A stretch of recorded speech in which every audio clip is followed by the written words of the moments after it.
গোত্র কি? আপনার পদবী অনুযায়ী আপনার গোত্র কি? আজকে এই ভিডিওর মাধ্যমে আমরা জানব যে আপনি হয়তো আপনার গোত্র জানেন না, তাহলে আপনি আপনার গোত্র কিভাবে নির্বাচন করবেন, বা আপনার গোত্র যে রয়েছে, যে গোত্রই আপনার রয়েছে কেন, সেই গোত্রটি কিসের জন্য এসেছে, আপনি কেন পেয়েছেন, এবং সেই গোত্রটি আপনার কিভাবে কাজে লাগে বা কোথায় কোথায় কাজে লাগে, এই নিয়ে আজকের আমাদের এই মহামন্ত্রম চ্যানেলের ভিডিও।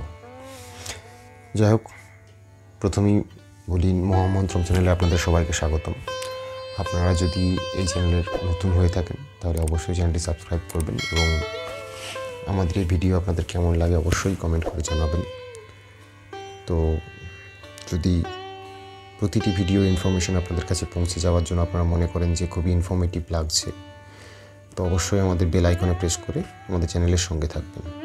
আর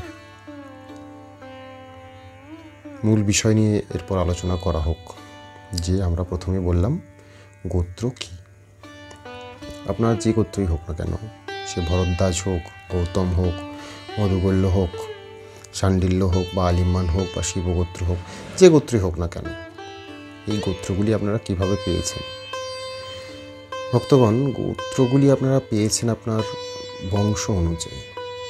আপনি যে ঋষি বংশের জাতক, সেই ঋষি বংশ অনুযায়ী আপনি আপনার গোত্র পেয়েছেন।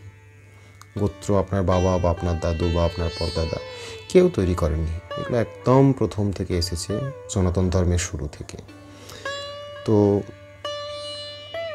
তাহলে এটা বুঝতে পারলেন যে কিভাবে এসেছে। তো ঋষিদের কাছ থেকে কেন এসেছে?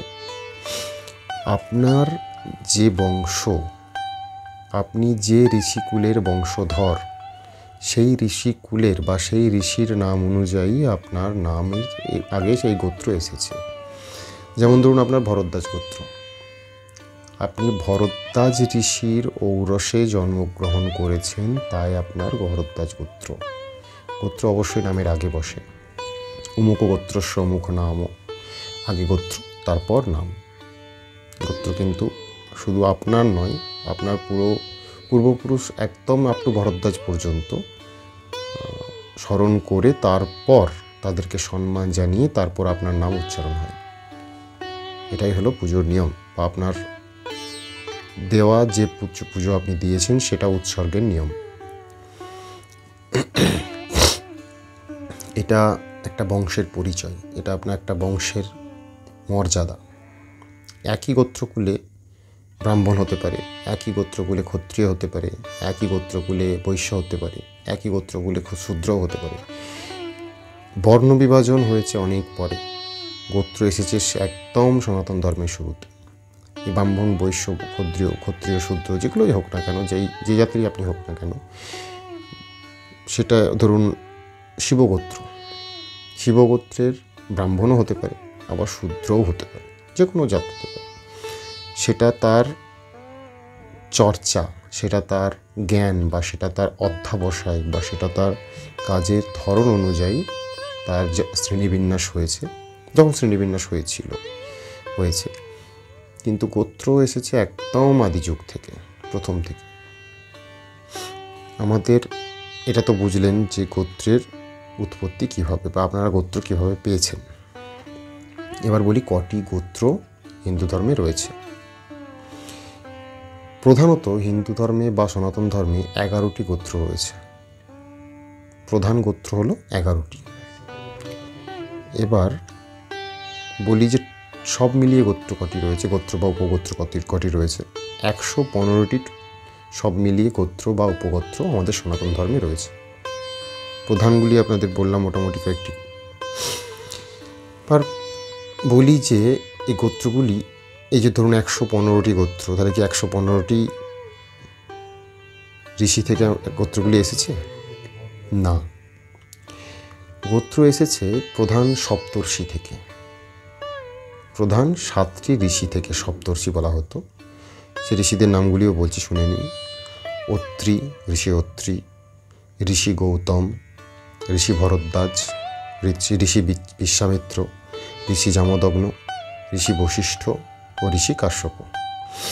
এই 7টি ঋষি মানে এই সপ্তর্ষি থেকে প্রধান যে 7টি গোত্র তৈরি হয়েছিল এবং এদের ঔরসজাত যে ঋষিরা ছিল, যে 115টি বললাম উৎগোত্র উপগোত্র মিলিয়ে টোটাল রয়েছে, তো 115 জন এদের উপজাত থেকে মানে উপগোত্র ঔরস থেকে 115টি ঋষি তৈরি হয় এবং 115টি গোত্র বা উপগোত্র তৈরি হয়।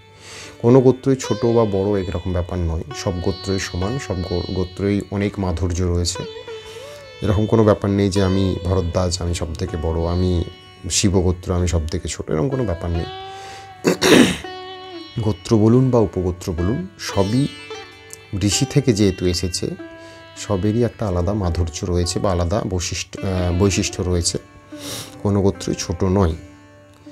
এমনকি সনাতন ধর্মে আপনারা এটা জানেন বা যদি না জেনে থাকেন তাহলে শুনে রাখুন, সনাতন ধর্মে বিবাহ পর্যন্ত সমগোত্রে বা একই গোত্রে করতে নেই। তার অনেক বৈজ্ঞানিক মত রয়েছে, সেটাও আপনাদের বলবো। সমগোত্রে বিবাহ করতে নেই কখনোই। ধরুন আপনি ভরদ্বাজ, যেখানে দেখাশোনা আপনার হচ্ছে সেটাও ভরদ্বাজ, তারাও ভরদ্বাজ, সেখানে বিবাহযোগ্য নয়। সমগোত্রে বিবাহ হতে পারে না। গোত্র বিক্রি করে বা গোত্র অন্য গোত্রে ট্রান্সফার করে সম্প্রদান, কন্যা সম্প্রদান হয়ে গেল, এগুলো আমরা তৈরি করেছি সামাজিক ঋণ, সামাজিকভাবে আমরা তৈরি করেছি যাতে অনেক ধর্মটা শিথিল, অনেক ধর্মটা সহজ হয়ে পড়ে, সেই জন্য আমরা তৈরি করেছি।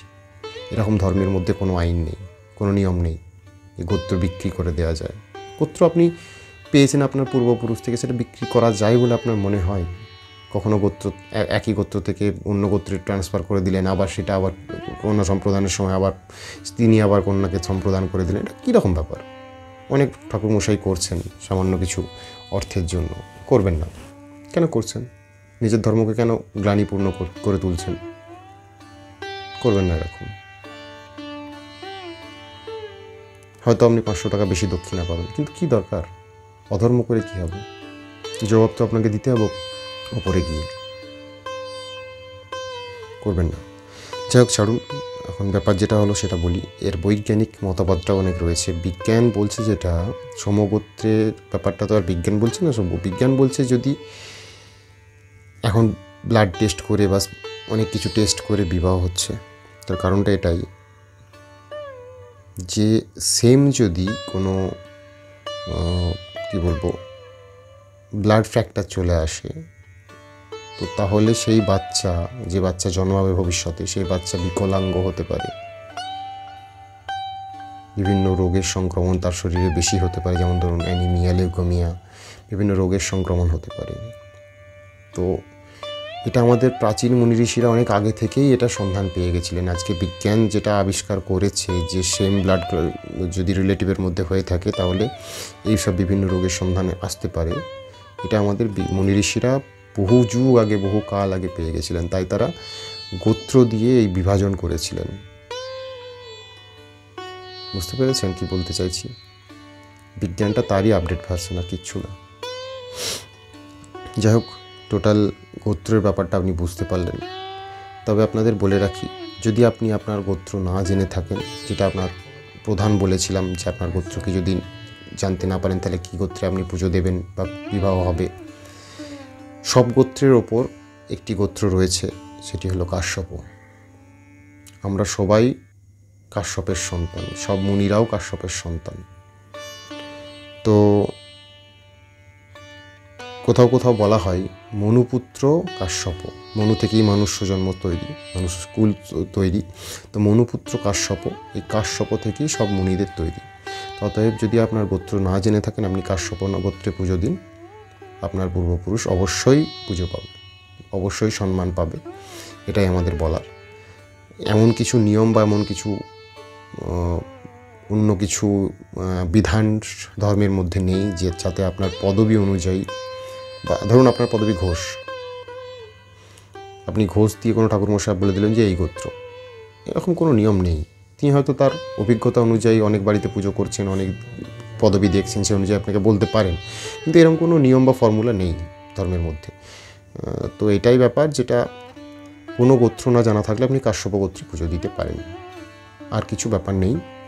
যাই হোক, ভিডিওটি আর খুব বেশি বড় করছি না, যদি এরকম ধর্মকথা বা ভক্তিকথা বা ধর্ম আলোচনা নিয়ে আপনাদের ভিডিও শুনতে বা দেখতে ভালো লাগে তো অবশ্যই আমাদের এই মহামন্ত্রম চ্যানেলের সঙ্গে থাকবেন। ভগবান সর্বদা আপনার পাশে আছে, থাকবে, সবাইকে ভালো রাখবে। নমস্কার।